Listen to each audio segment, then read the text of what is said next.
جیسے آپ کے یہاں حلقے سے مولانا احمد انور صاحب MP کے امیدوار ہیں، تو آپ کو لگتا ہے اسمبلیوں کے اندر بیٹھے ہوئے لوگ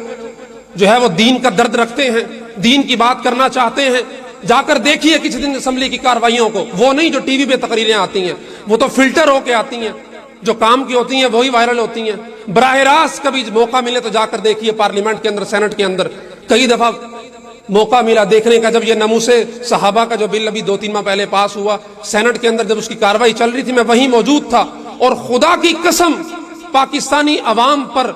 ترس نہیں، رونا آیا کہ یہ وہ لوگ ہیں جو ایوانوں کے اندر بیٹھ کر ہماری مستقبل کے، ہماری قسمت کے فیصلے کرتے ہیں، جن کو دین کی الف بے کا نہیں پتا، اور ہم یہ سوچتے ہیں کہ مولوی صاحب کو چندہ بھی دیں گے، مولوی صاحب سے جنازہ بھی پڑھوائیں گے، بیانات بھی کروائیں گے، لیکن ووٹ مولوی صاحب کو نہیں دینا۔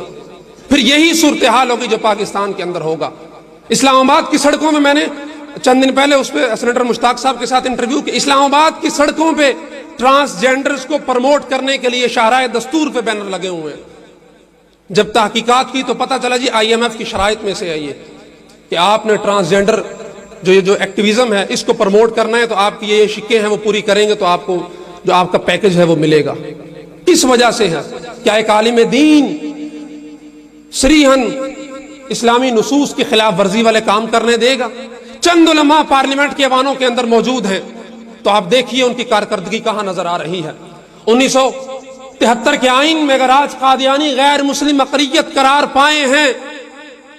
تو اس میں کتنے 7 علماء کرام تھے، 8 علماء کرام تھے اس وقت اسمبلی کے اندر، ان 7-8 علماء کرام نے کئی 100 اسمبلی ممبران کو بریف کیا، اور آج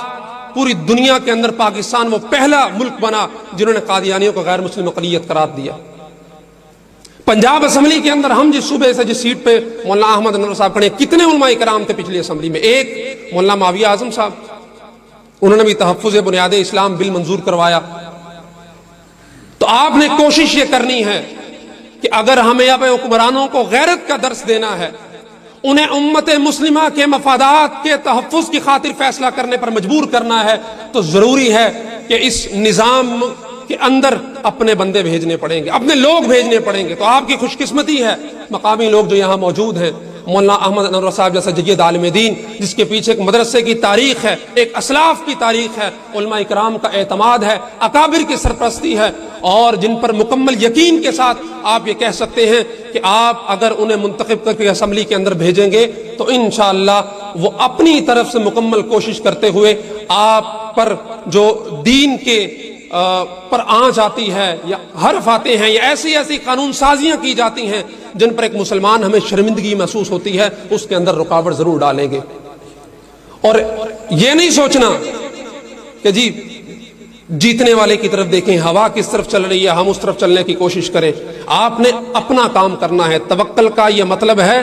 کہ خنجر تیز رکھ اپنا، پھر نتیجہ اس کی تو تیزی کا مقدر کے حوالے کر۔ اللہ تبارک و تعالیٰ نے ہمیں اپنی ایفرٹ کا مکلف بنایا ہے کہ اونٹ کو رسی سے باندھ دو پھر اوپر آیت الکرسی پڑھ دو۔ اب اللہ تبارک و تعالیٰ کی ذمہ داری ہے، تو آپ کی ذمہ داری یہ ہے کہ آپ کے زیر اثر جتنے لوگ ہیں، آپ جہاں تک پیغام پہنچا سکتے ہیں آگے بڑھیے۔ مولانا احمد انور صاحب کے شانہ بشانہ اس پیغام کو پورے حلقے کے اندر عام کیجیے، اور صرف یہی حلقہ نہیں بلکہ جہاں جہاں سے آپ تشریف لائے ہیں، جہاں جہاں دینی لوگ کھڑے ہیں،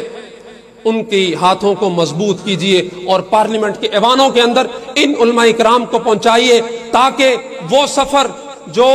پاکستان بننے سے پہلے سے شروع ہوا تھا، پاکستان کا مطلب کیا، لا الہ الا اللہ، صحیح معنوں کے اندر وہ لا الہ الا اللہ جو پارلیمنٹ کی پیشانی کے اوپر بھی لکھا ہوا آپ کو نظر آتا ہے، وہ پارلیمنٹ کے اندر بھی موجود ہو، اور وہ پاکستان کے قانون کے اندر بھی موجود رہتے ہوئے اسلامی روح اور اسلامی تشخص سے بھرپور ایک نظام اسلام پاکستان کے اندر نافذ ہو سکے۔ وآخر دعوانا ان الحمد للہ رب العالمین۔